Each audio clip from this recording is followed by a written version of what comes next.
yang sekiranya kita tidak tangani dengan baik, kemungkinan dia akan menimbulkan masalah yang besar kepada umat Islam seluruhnya. Lawan rahmati Allah Ta'ala sekalian, Nabi kita Muhammad SAW diangkat oleh Allah Ta'ala sebagai Rasul. Itu baginda menyebarkan dakwah, menyeru manusia kepada Allah Subhanahu wa Ta'ala. Wa ana ad'ukum ila kalimatain khafifataini 'alal lisan wa thaqilataini fil mizan syahadatu alla ilaha illallah wa inni wa anni rasulullah.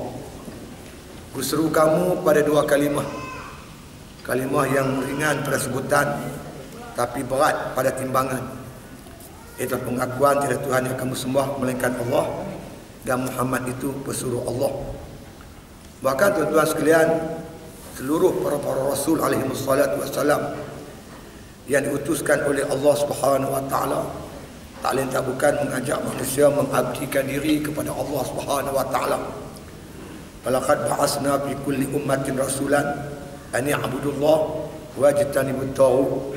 Sesungguhnya kata Allah, kami telah membangkitkan kepada seluruh umat itu, manusia itu akan rasul, yang mana rasul ini menyuruh, mengajak manusia mengabdikan diri kepada Allah dan menjauhi taghut. Jadi itulah lebih kurang tuan sekalian gambaran-gambaran yang harus kita faham betapa pentingnya persoalan akidah hingga diutuskan oleh Rasul-Rasul oleh Allah, Rasul-Rasul alaihi wassalatu wassalam.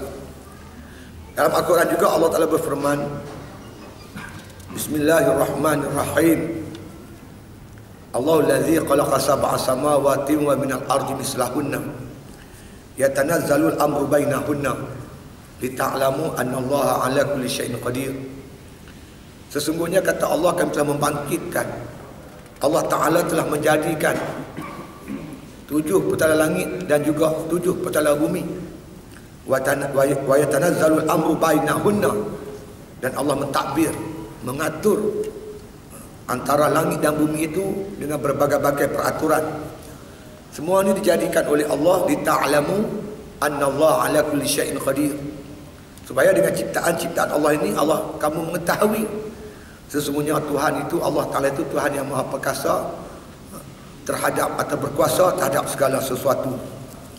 Bahkan disebut juga di dalam surah Al-A'raf, di mana Allah Ta'ala mengutuskan rasul-rasul seperti Nabi Hud, Nabi Nuh, Nabi Saleh dan seluruh Nabi-Nabi ini yang mereka datang kepada kaum mereka dengan satu seruan, Ya qaumi abudullaha ma lakum min ilahin khairuh.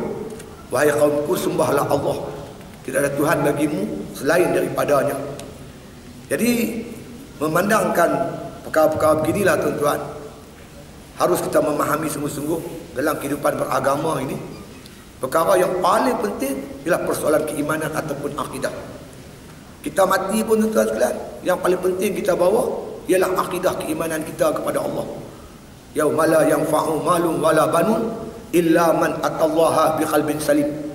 Hari yang tak berguna harta benda dan anak pinak, melainkan yang bergunanya mereka yang balik berjumpa Allah membawa hati yang sejahtera, hati yang beriman kepada Allah Subhanahu wa Ta'ala. Dan para alim ulama sepakat, ittifaq para alim ulama, kalau kita hidup di atas muka bumi ini tak kenal Tuhan, tidak memiliki akidah yang betul dan tepat, maka seluruh ibadat kita ditolak oleh Allah Subhanahu wa Ta'ala. La tusihul ibadah illa bi ma'rifatil ma'bud. Tidak sah ibadat seorang tu melainkan kenal yang disembah, kenal Allah Subhanahu wa Ta'ala itu. Nabi pula bersabda tuan-tuan sekalian, inna di'amatal baiti asasuhu wa di'amatad dinul ma'rifatullah ta'ala. Kata Rasulullah SAW, sabda baginda bermaksud tegak dan teguh satu bangunan bergantung pada asasuhu, asas, foundation. Tegak dan teguh agama seorang itu bergantung pada ma'rifatullah, mengenal akan Allah Subhanahu wa Ta'ala. Bangunan tuan-tuan sekalian tinggi macam mana pun, hebat kuat macam mana pun, kalau tapak dia tak kukuh, dia runtuh terbalik. Begitulah Nabi ibaratkan ibadat kita, kerja buat kita. Kalau iman kita tak ada, iman kita tak kuat, maka runtuh, agama kita boleh runtuh. Dengan sebab binaan itu tidak diletakkan atas asas yang kukuh. Banyaklah lagi tuan-tuan hujah-hujah yang disebut bahawasanya berkaitan persoalan akidah ni cukup penting. Bahkan ditanya besok di dalam kubur. Soalan-soalan yang awal-awal ditanya berkaitan persoalan akidah. Seperti man rabbuka, siapa Tuhan kamu? Wa ma nabiyyuka, siapa nabi kamu? Wa ma qiblatuka, mana kiblat kamu? Wa ma imamuka, siapa imam kamu? Semua ini semua berkaitan persoalan akidah. Kemudian barulah tanya tentang solat dan sebagainya. Oleh itu, tengah hari ini saya cakap sikit pada tuan-tuan sekalian berkaitan persoalan yang cukup penting, persoalan akidah ini. Akidah ni tuan-tuan, keimanan, atau kadang-kadang sebut iman. Kadang-kadang ada juga kita dengar berjumpa kata akidah atau i'tiqad. Kadang-kadang kita bertemu dengan persoalan yang apa disebut sebagai ma'rifah. Ma'rifah ke akidah ke iman, dia lebih kurang tuan-tuan. Lebih kurang saja. Yang dikatakan iman, percaya. Percaya ni tuan-tuan, dia datang daripada kenal. Kenal ni bahasa Arab panggil ma'rifah. Kenal, ma'rifah, kenal. Iman, cakap Melayu percaya.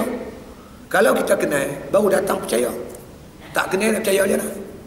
Tuan-tuan tak kenal orang, mai pinjam kereta tak? Agak tuan-tuan nak bagi nak bagi kunci ke orang kita tak kenal dia. Dia lari mampir kereta kita. Betul tak? Mai pinjam 1,000. Baik, ni siapa pula ni?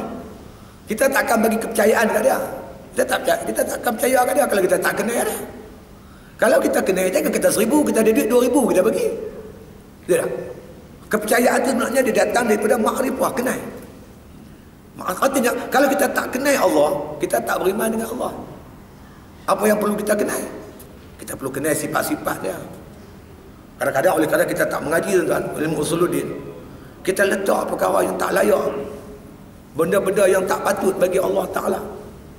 Kadang-kadang tuan-tuan kita ambil sifat makhluk pibur kat Tuhan, atau ambil sifat Tuhan letak kat makhluk. Dia jadi macam tu berlaku tuan-tuan. Kita tak katalah Tuhan bodoh. Wajib Tuhan bersifat ilmu, mustahil dia jahil.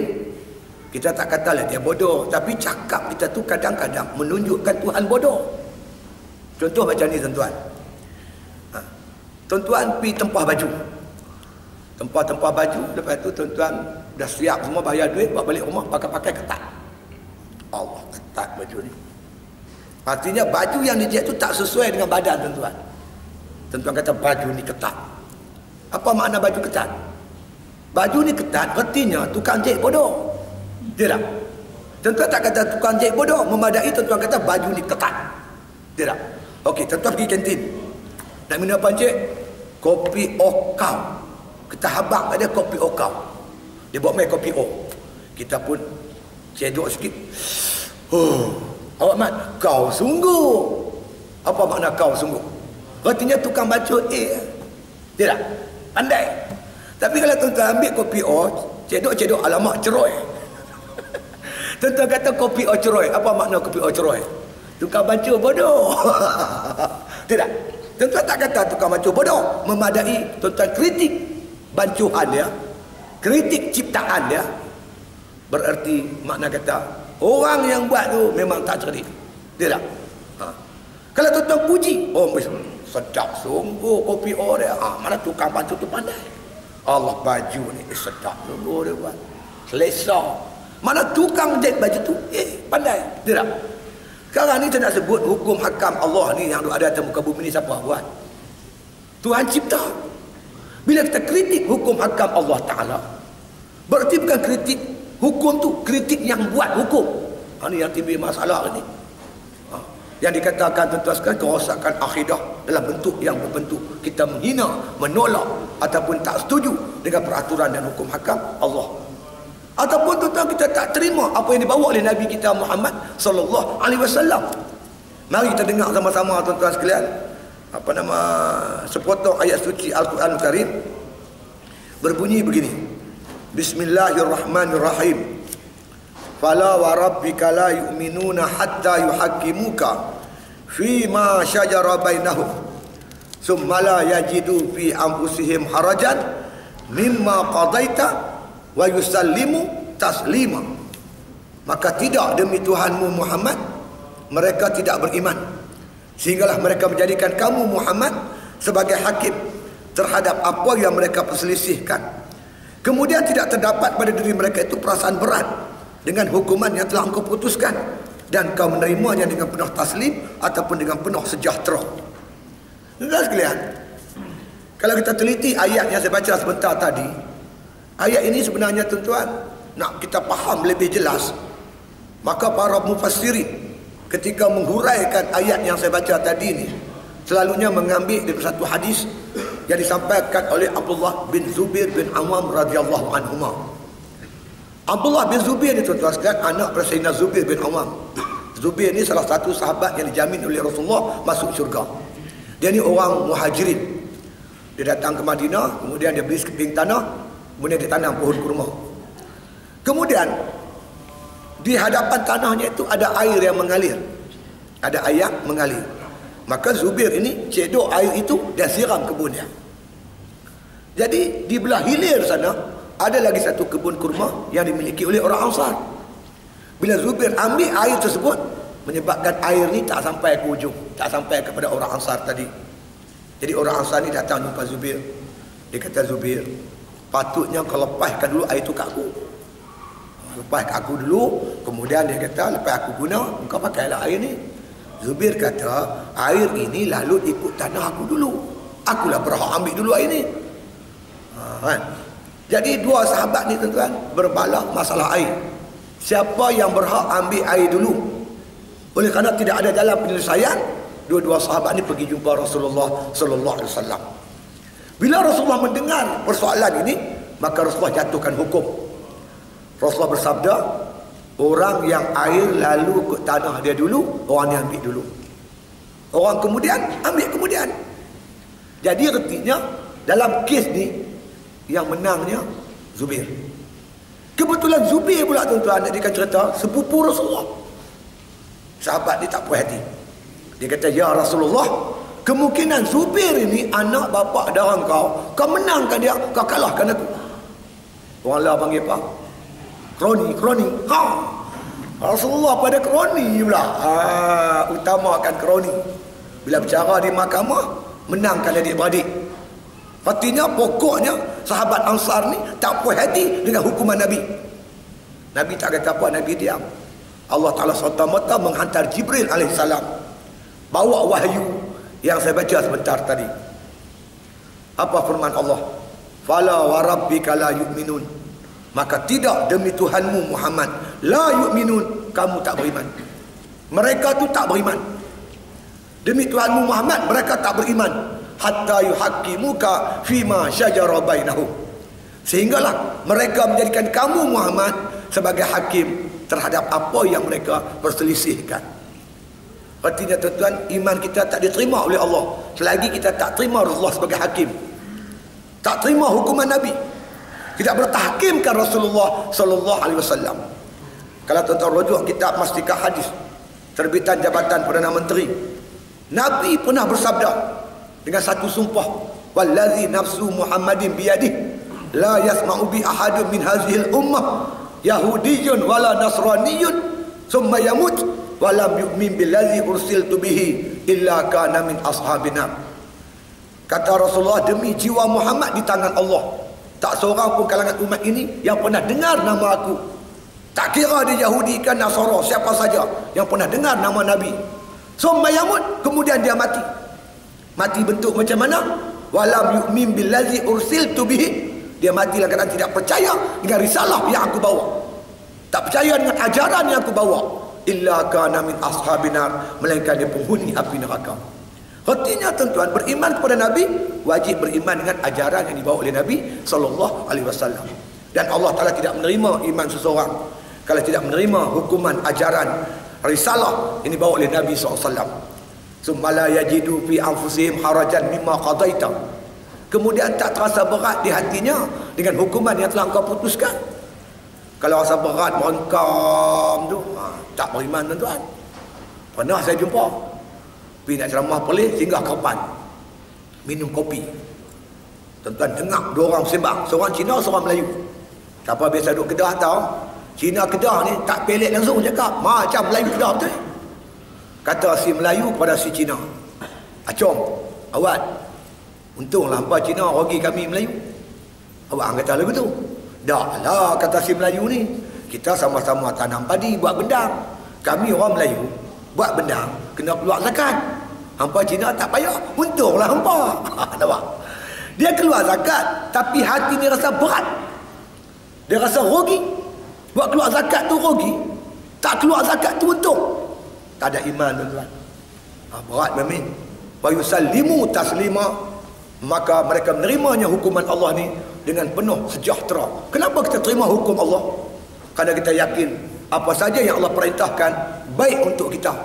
Apa saja yang Tuhan larang buruk untuk kita kalau kita buat, baik kalau kita tinggalkan. Inilah yang disebut oleh para ulama fiqh, inna syari'ata kullaha masalih imma darul mafasid au jalbul masalih. Sesungguhnya syariat Allah Taala tu kullaha masalih, semuanya membawa kepada maslahah, bawa kepada kebaikan. Imma darul mafasid au jalbul masalih, sama ada dia mengheret kita, menghalang kita daripada rosak, atau dia heret kita ke arah kebaikan. Ini i'tiqad, keyakinan. Tuan-tuan yang dirahmati sekalian, Tuan Husin, kalau kitabnya tuan-tuan sekalian berkaitan persoalan akidah, banyak kitab dia karang bab ilmu tauhid. Dia kata ma'rifah ni al-jazmu mutabiqul lil haq an dalil. I'tiqad ni, keimanan kita ni tuan-tuan, dia mesti jazam. Kalau syak zan waham tak boleh. Mesti yakin 100%. Yakin dengan apa yang disebut oleh Allah, disebut oleh Rasul. Berkaitan persoalan-persoalan tuan-tuan sekalian yang berkaitan persoalan akidah, seperti persoalan tentang keimanan kita kepada Allah, kena yakin Tuhan tu ada, yakin malaikat sungguh-sungguh, yakin para rasul, yakin kitab, dan yakin hari kiamat. Sungguh kan nak kiamat ni, kena yakin. Yakin siksa kubur. Nabi kata al-qabru rawdatun min riyadil jannah au hufratun min hufarin niran. Kubur ni Nabi kata dia satu taman daripada taman-taman syurga, dan kubur juga boleh merupakan satu jurang pada jurang-jurang neraka. Ada orang tak percaya siksa kubur, tuan-tuan. Dia tulis risalah, saya baca. Dia ni duduk di Pulau Pinang, dia tepi cari sendiri siapa orang dia. Dia hidup kan mati dah tau. Yang mengarang kita Hang Tuah. Saya ambil tuan-tuan STPM tahun 75. Saya ambil bahasa Malaysia kertas satu. Dia punya buku tek dia Hang Tuah. Waktu yang tulis buku Hang Tuah tu. Tuan-tuan pergi cari di Pulau Pinang. Saya tak dengar lagi dia mati. Hidup dah tak tahu. Dia kata apa tuan-tuan? Hujah dia. Mana ada siksa kubur, dia kata. Kita ni nak kena siksa ni dah bercara. Bila dah hari kiamat, ketika itu Allah buka dia punya timbangan dosa pahala, dah timbang dosa pahala. Bila kita terbukti bahawa kita dosa banyak, kita buat kebajikan sikit, barulah masuk neraka, baru kena siksa. Ni kiamat dah lagi, masuk kubur kena siksa. Mana betul dia kata. Kalau Allah seksa orang dalam kubur, zalim Allah, sebab tak, dia ni tak tahu lagi salah tak salah, terus dihukum. Dia bagi hujah dia macam tu. Kita kata Nabi sebut. Kalau tuan-tuan buka, tuan-tuan kitab Mastikah hadis, tuan-tuan cari tuan-tuan sekalian, hari kiamat, tajuk kecil dia seksa kubur dan nikmat kubur. Panjang hadis tu. Nabi kata bahawasanya kubur itu, ya baik sahabatku, hari-hari bercakap. Kubur ni bercakap, tuan-tuan. Manusia dengan jin tak dengar, lain benda tu semua dengar. Apa kata kubur? Ana baitul ghurbah, ana baitul wahdah, ana baitul turab, ana baitul dud. Ini kubur bercakap. Apa kata kubur? Aku ni rumah yang sunyi sepi, aku ni rumah dagang, aku ni rumah yang penuh dengan tanah, aku ni rumah yang penuh dengan ulat. Panjang hadis tu, tuan-tuan. Kemudian Nabi kata lagi, kubur berkata lagi, wahai orang beriman dan beramal soleh, kamulah orang yang paling aku kasih berjalan atas muka bumi. Kamu tengok macam mana layanan aku terhadap kamu bila kamu mati kelak. Sebaik saja tuan-tuan orang ni mati, dimasukkan saja mayat dia ke dalam kubur, kubur sambut tarhib dengan ucapan marhaban wa ahlan, welcome, selamat datang wahai kawanku. Serta-merta kubur meluaskan dirinya. Kemudian kata Rasulullah SAW, kemudian Allah Ta'ala perintahkan malaikat menebuk satu saluran daripada syurga, terus masuk ke dalam kubur si hamba ini.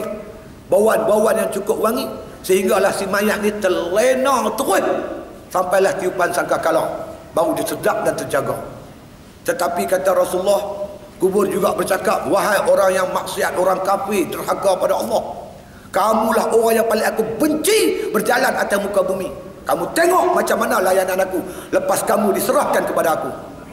Sebaik saja tuan-tuan orang zalim, kafir, fasik, derhaka ni, maksiat ni masuk dalam kubur, kubur kata la marhaban wala ahlan, tak ada selamat datang, tak ada apa, tak ada.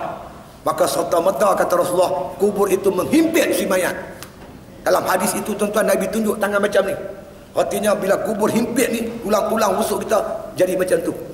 Bukan setakat itu kata Rasulullah, Allah melepaskan 70 ekor ular yang berbisa ke dalam kubur si mayat tadi. Kemudian ular ni kata Rasulullah, kalau sekor terbit atas muka bumi sekarang ni, dia hembuskan bisa dia, bumi yang kena bisa tu takkan tumbuh lagi tumbuh-tumbuhan sampai kiamat. 70 ekor ular berbisa ni patuk si mayat ni sampai kiamat. Kita beriman dengan hadis Rasul. Dia kata tak. Kemudian dia tak percaya tuan-tuan. Macam mana duduk satu kubur, ada orang dapat nikmat, ada orang dapat azab. Mana boleh? Kalau nikmat, nikmat semua. Azab, azab semua. Tengok dia pakai akal. Oleh kerana tuan-tuan dia bercakap pakai akal, saya pun jawab cara akal. Kita pun ceramah di sekitar Pulau Pinang, kita bagi tahu. Saya kata tuan-tuan, macam kita di dunia ni lah, walaupun kita belum lagi dibicarakan, tapi bila dihadap ke mahkamah, kalau kes tu kes berat, kes bunuh, macam rompak bank tu, tapi kes bunuh orang, bercara tak lagi, baru pergi minta riman. Orang yang kena riman ni dia simpan di mana? Simpan di mana? Simpan penjara lah, yuk. Orang panggil penjara tu penjara riman. Kubur tu riman. Ada kata pula dalam kubur ni pula, mana boleh orang tu dapat nikmat, orang ni kena siksa. Dalam penjara tu bukan semua kena siksa. Ada orang dalam penjara tuan-tuan, bilik dia aircon.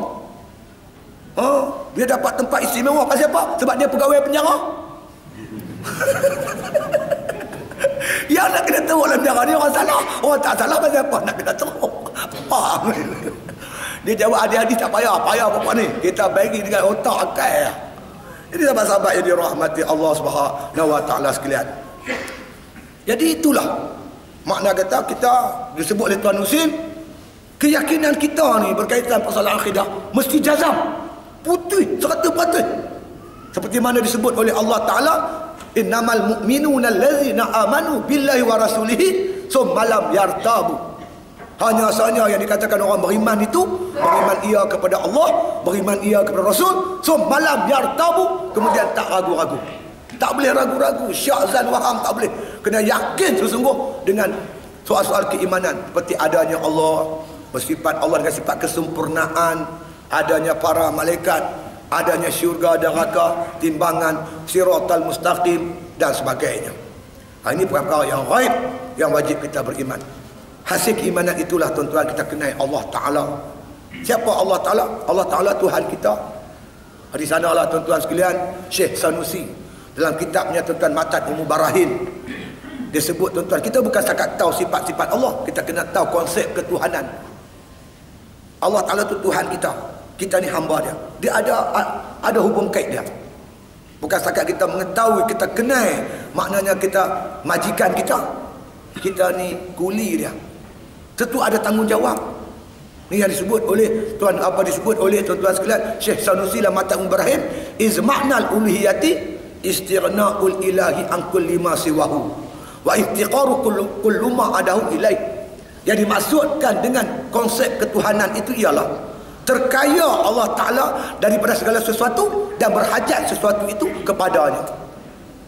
Tuhan terkaya, dia tak berhajat kat kita, kita yang berhajat kepada Allah Subhanahu wa Ta'ala. Kita tak ada berhajat Allah bagi ada.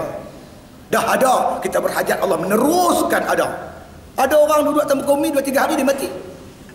Kita diteruskan, wujud kita ni diteruskan oleh Allah Subhanahu wa Ta'ala. Sepanjang hayat kita ni tuan-tuan, kita sentiasa berhajat kepada Allah. Kenapa? Sebab kita ni baharu. Sebut saja baharu tuan-tuan, dia bersifat dua yang berlawanan. Kenyang lawannya lapang, tidur lawannya jaga, sakit lawannya sihat. Kita sentiasa kekurangan. Apa kekurangan? Kita lapar. Bila kita lapar, kita perlukan kenyang. Siapa boleh bagi kenyang kita?